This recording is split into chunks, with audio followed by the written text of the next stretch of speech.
আমি আগবাঢ়িছোঁ আমাৰ মাতৃ প্ৰয়াত লিলি দেৱীৰ সম্পৰ্কত এটি চমু পৰিচয় আগবঢ়াবলৈ। ইমান দেৰি আপোনালোকে চাগে ভাবি আছে যে কোন এই প্ৰয়াত লিলি দেৱীৰ পৰিচয় সম্পৰ্কত নিশ্চয় আপোনালোক অকণমান উৎকণ্ঠিত হৈ আছে জানিবলৈ।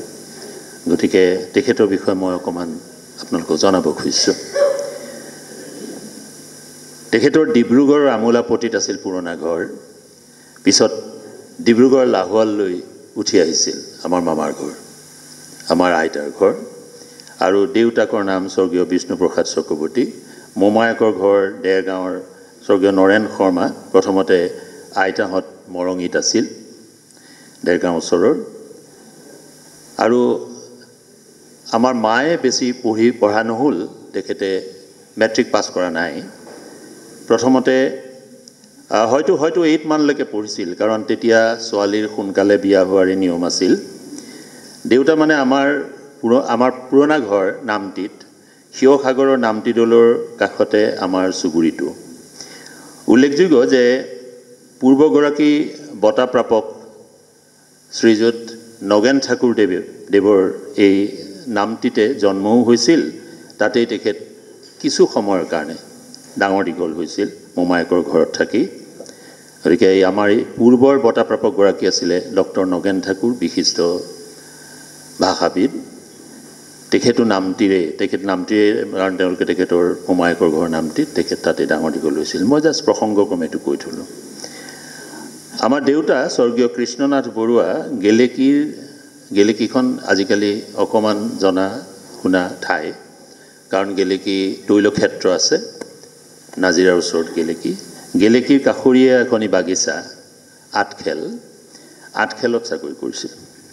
আমি আটাই আঠখেলতে ডাঙৰ দীঘল হৈছিলোঁ এটা সময়লৈকে। লাহোৱালৰ মামাৰ ঘৰতো আমাৰ ঘৰৰ দুজনমানে পঢ়া শুনা কৰিছিল। দেউতা নিজৰ কাম লৈ দিনটো ব্যস্ত হৈ আছিল, থাকিব লগা হৈছিল। আৰু ঘৰতো অফিচৰ কাম লৈ আহিছিল, কামত ব্যস্ত হৈ আছিল। কিন্তু ইয়াৰ মাজতে আমি ফূৰ্তি ফাৰ্তা কৰি ডাঙৰ দীঘল হৈছিলোঁ। মায়ে মূলতঃ আমাৰ ভৱিষ্যতৰ ভেটিটো গঢ়াৰ বাবে আগভাগ লৈছিল, শাসন কৰিছিল, মৰম কৰিছিল। আৰু আটাইতকৈ ডাঙৰ কথা, তেওঁ আমাক বহুতো নৈতিক শিক্ষা আগবঢ়াইছিল।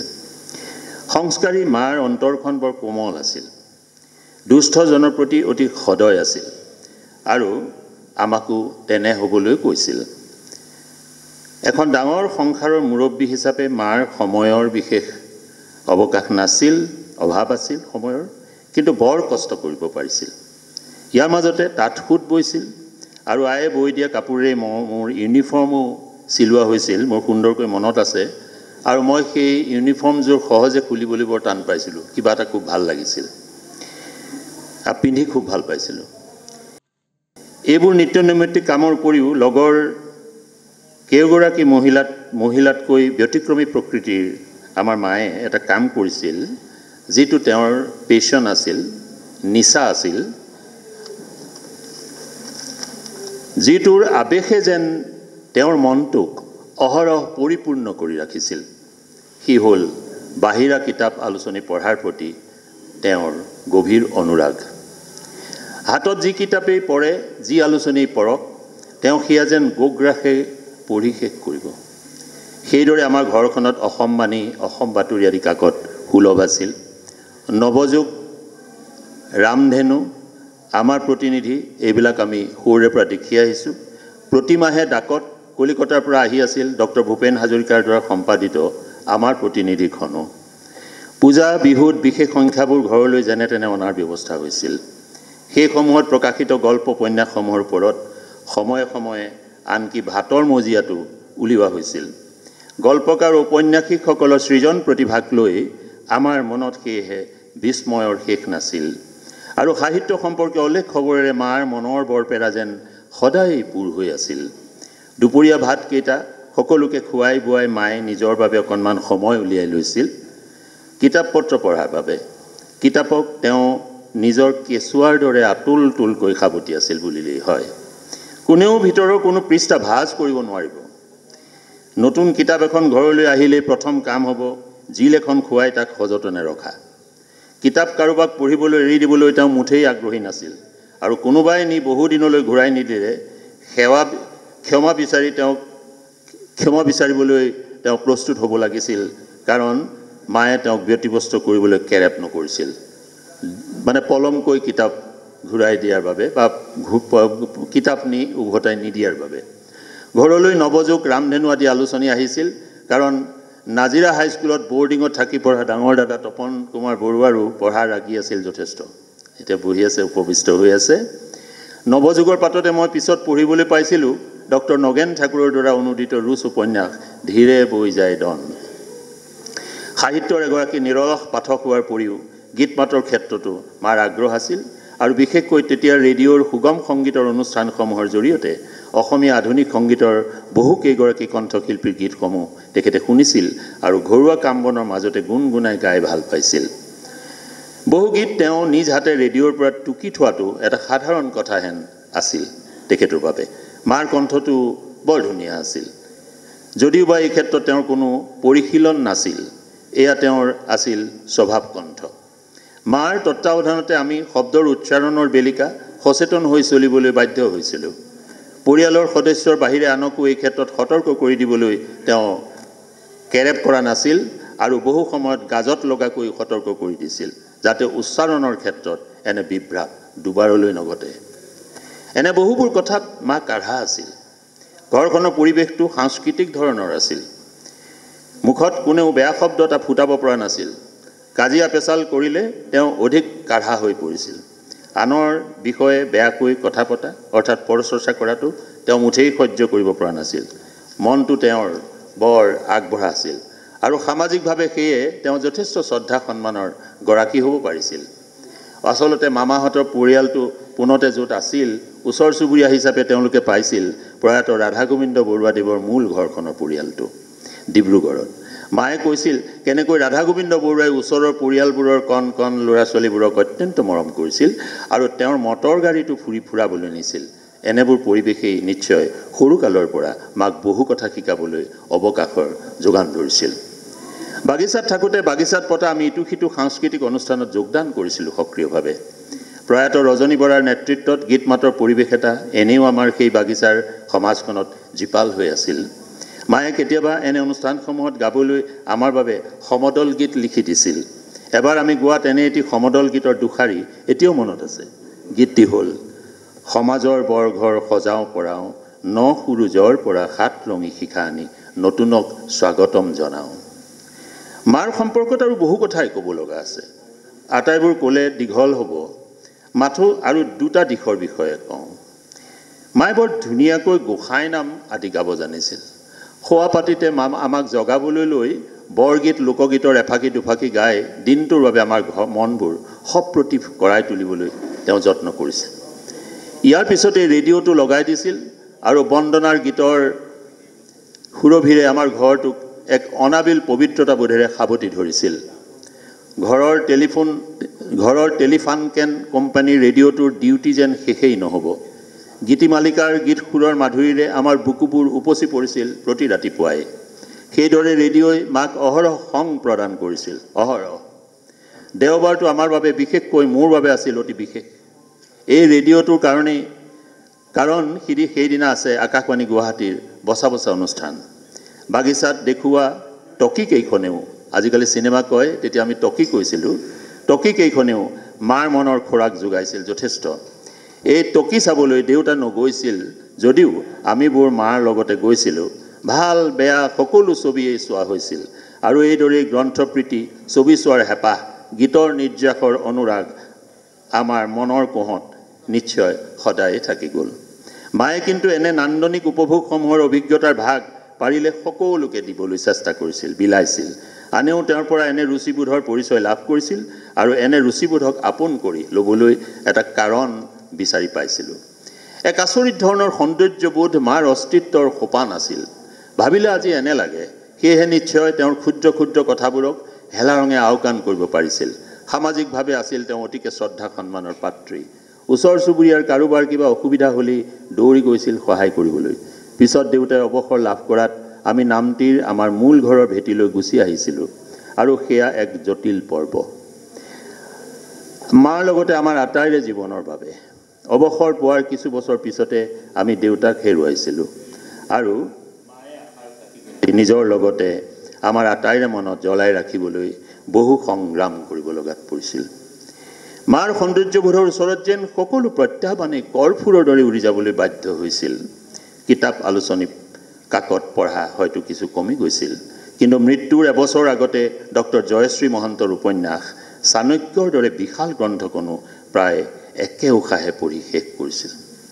মাৰ বিষয়ে কৈ কেনেকৈ শেষ কৰোঁ? মা, তুমি য'তে আছা সুখেৰে থাকা, শান্তিৰে থাকা। ধন্যবাদ।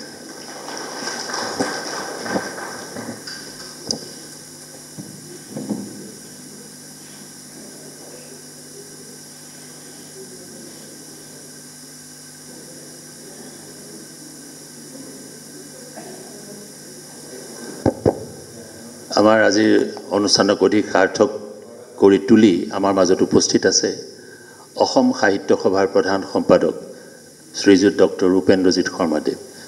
ডক্টৰ উপেন্দ্ৰজিৎ শৰ্মাদেৱক আমি আমাৰ মঞ্চলৈ আহিবলৈ অনুৰোধ জনালোঁ।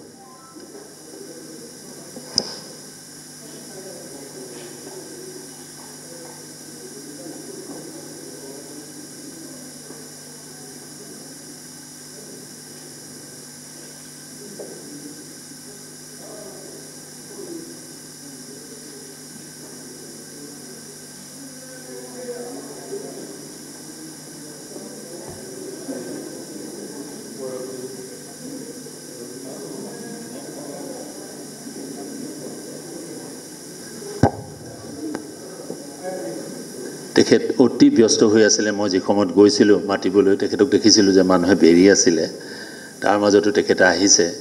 আমি কেনেকৈ আমাৰ কৃতাৰ্থতা প্ৰকাশ কৰিম নাজানো। তেখেতক এখনি ফুলাম গামোচাৰে আমি আদৰণি জনাইছোঁ।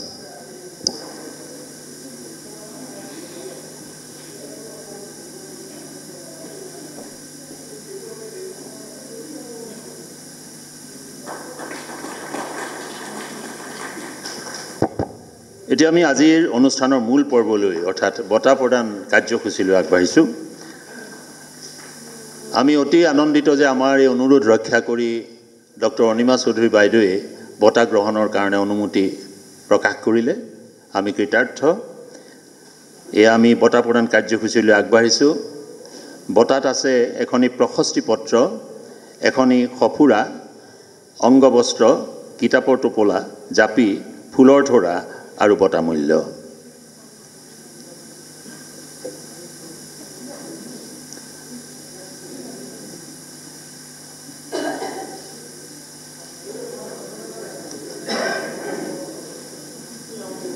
এতিয়া বঁটা প্ৰদানৰ পূৰ্বে বঁটা প্ৰদানৰ উদ্দেশ্যে প্ৰশস্তি পত্ৰখনি পাঠ কৰিব শ্ৰীমতী ৰূপজ্যোতি বৰুৱাই। ৰূপজ্যোতি বৰুৱা স্বৰ্গীয়া লিলি দেৱীৰ কনিষ্ঠা বোৱাৰী।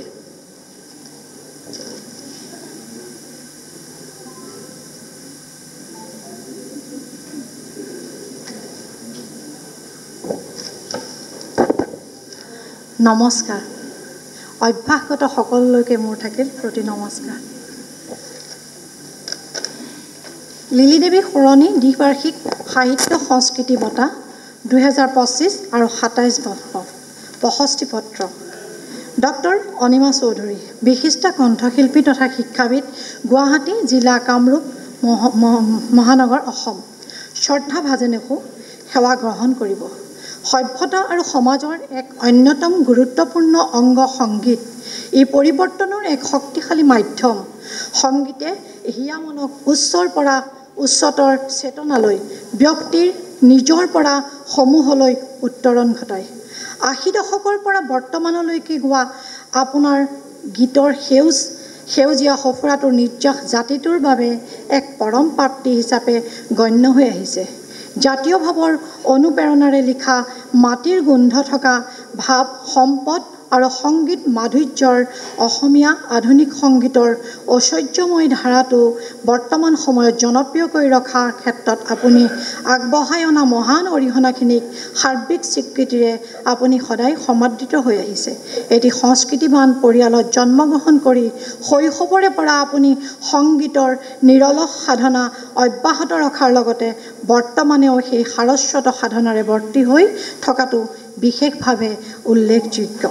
অসমীয়া জাতিৰ প্ৰাণটোৰ ধনী নিগৰাৰ গীতৰ অপূৰ্ব অময়াৰ ৰসগৰাটোৰে সমাজখনলৈ আগবঢ়োৱা আপোনাৰ এই মহান অৱদানৰ উপৰিও ইয়াৰ সমান্তৰালকৈ শৈক্ষিক ক্ষেত্ৰখনিলৈকো এগৰাকী শিক্ষাবিদ হিচাপে আপুনি আগবঢ়াই আহিছে বিশেষ অৰিহণা। Temples and shrines in the around Guwahati a sociological and folklorist explorations শীৰ্ষৰ বিষয়বস্তুৰ ওপৰত আপুনি কৰা গৱেষণা কৰ্মৰ স্বীকৃতিস্বৰূপে আপুনি লাভ কৰিছিল PhD ডিগ্ৰী। ছয়গাঁও মহাবিদ্যালয়ৰ পৰা বুৰঞ্জী বিভাগৰ এগৰাকী অধ্যাপিকা হিচাপে অৱসৰ গ্ৰহণ কৰাৰ পিছত বিভিন্ন ধৰণে শিক্ষা জগতখনৰ সৈতে আপোনাৰ সম্পৰ্ক অবিচ্ছেদ্য ৰূপত অব্যাহত ৰাখিছে। এক সৰল জীৱনচৰ্যা আৰু এখন পৰিপাটি সাৰ্থক সংসাৰ আপোনাৰ শিৰৰ ভূষণ হৈ আছে আৰু থাকিব। হাঁহিমুখীয়া নিৰহংকাৰী সংস্কৃতিৱৰ্তী প্ৰজ্ঞাৰ পিয়াসী এগৰাকী অনুপম ব্যক্তি হিচাপে আপুনি আপোনাৰ সাহচৰ্য লাভ কৰা প্ৰতিজন ব্যক্তিৰ মনক সদা আলোকিত কৰি আহিছে। প্ৰয়াত লিলি দেৱী জন্ম 1928, মৃত্যু 2018। শিৱসাগৰ জিলাৰ নামটিৰ এগৰাকী বিদুষী মহিলা যি আওহতীয়া এখনি ঠাইৰ সাধাৰণভাৱে জীৱন যাপন কৰি থাকিও আজীৱন গীত মাত সাহিত্যৰ অময়া পান কৰি আনকো তাৰ ভাগ দিবলৈ প্ৰয়াস কৰিছিল। তেনে এগৰাকী ব্যক্তিৰ সোঁৱৰণত আমি আগবঢ়াই অহা এই সাহিত্য সংস্কৃতি বঁটাই এইবাৰ 2025 আৰু 27 বৰ্ষৰ এইদৰে আপোনাৰ দৰে এগৰাকী কণ্ঠশিল্পী শিক্ষাবিদৰ হাতত অৰ্পণ কৰিবলৈ পাই আমি নথৈ আনন্দিত হৈছোঁ আৰু আমাৰ এই বঁটা গ্ৰহণ কৰাৰ বাবে আমাৰ অনুৰোধ ৰক্ষা কৰি কৃতাৰ্থ কৰাৰ বাবে আন্তৰিক ধন্যবাদ জ্ঞাপন কৰিলোঁ। ভগৱন্তই আপোনাৰ সুস্বাস্থ্য আৰু দীৰ্ঘায়ু প্ৰদান কৰক, এয়ে আমাৰ কামনা। ইতি ভৱদীয় প্ৰয়াত লিলি দেৱীৰ পৰিয়ালবৰ্গৰ বঁটা প্ৰদান স্থান লক্ষ্মীৰাম বৰুৱা সদন প্ৰেক্ষাগৃহ, গুৱাহাটী, অসম। তাৰিখ 22 পুহ 1491 ভাস্কৰাব্দ 7 জানুৱাৰী 2025 খ্ৰীষ্টাব্দ। নমস্কাৰ।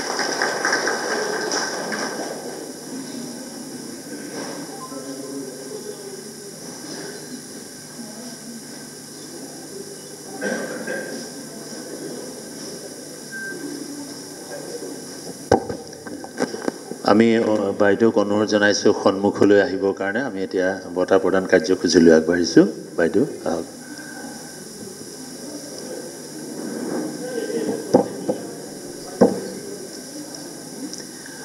পোনপ্ৰথমে বাইদেউক এটি ফুলৰ থোৰাৰে আদৰণি জনাব আমাৰ শ্ৰীমতী অনয়াই।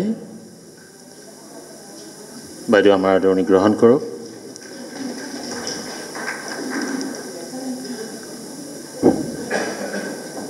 এতিয়া তপন কুমাৰ বৰুৱাই প্ৰশস্তি পত্ৰ সহ বঁটা মূল্য প্ৰদান কৰিব। অকণমান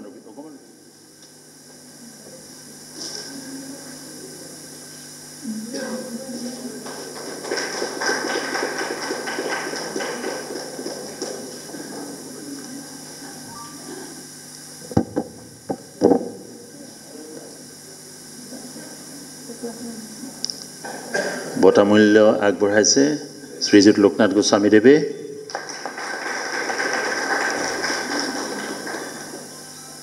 এতিয়া এখনি সফুৰাৰে তেখেতক আমি সম্বৰ্ধনা জ্ঞাপন কৰিছোঁ। বঁটা প্ৰাপক শ্ৰীযুতা অনিমা চৌধুৰীদেৱক এখনি সফুৰাৰে আমি সম্বৰ্ধনা জ্ঞাপন কৰিছোঁ। লগতে অংগবস্ত্ৰ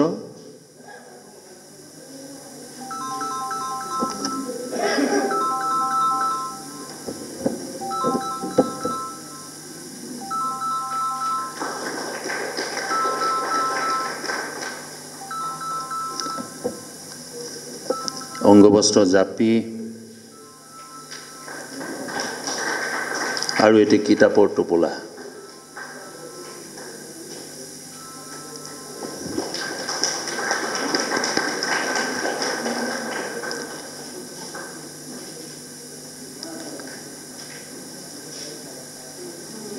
আমাৰ বাবে এক পৰম প্ৰাপ্তিৰ মুহূৰ্ত এয়া। আমাৰ মাতৃ স্বৰ্গীয়া লিলি দেৱীৰ সোঁৱৰণত আমি 2025 চনৰ দ্বিবাৰ্ষিক সাহিত্য সংস্কৃতি বঁটা আগবঢ়ালোঁ শ্ৰদ্ধাৰ ডক্টৰ অনিমা চৌধুৰী বাইদেউক। আৰু আমি লগতে অতি আনন্দ পাইছোঁ যে আমি বঁটা ঘোষণাৰ পিছতেই অসম চৰকাৰে তেখেতলৈ শিল্পী বঁটা ঘোষণা কৰিছে। গতিকে এইটো নিশ্চয় আমাৰ কাৰণে অতি আনন্দৰ কাৰণ। আমি বাইদেউক অভিনন্দন জ্ঞাপন কৰিলোঁ।